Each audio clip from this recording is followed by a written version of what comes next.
So yes, so one of the things that I think, not one of the things, if I could leave here and say like what is one of the key things, is to have a critical biometric consciousness. And so we have to understand biometric technology, what happens when our human body, or how we walk, how we voice recognition, iris, retina, fingerprints, what happens when that is made into data.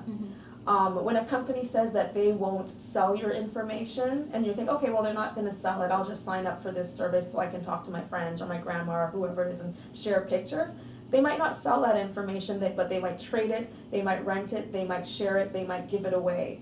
And so that's also a part of having this consciousness. And it is to understand also the historical continuities, not to say it's one of the same. Slave branding is not the same as biometric, as giving your fingerprint away. But we do have to think about, you know, when we use our phones, are there conflict minerals in our phones that we use with these fingerprints? What are the histories of war? Who is making these technologies? Think about like the Apple factory, where people are, there's suicide nets outside of the factory. So there's, you know, these are spaces of terror as well too.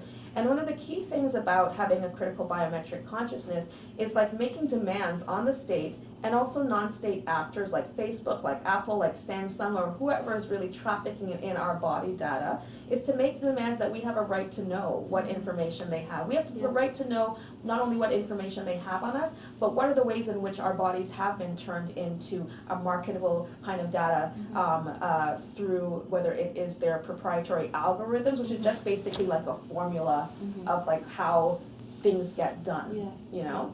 And so, and also how they, you know, what money they make off of this. Yeah.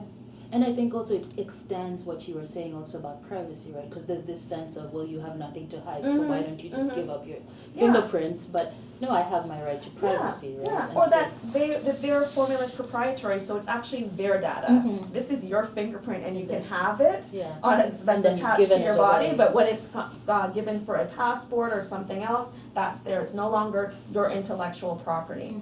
And so those are things that we have to, and I'm almost afraid we're at a runaway train in that sense because of the ease and the convenience. And sometimes it's just like you're just doing the hot new thing.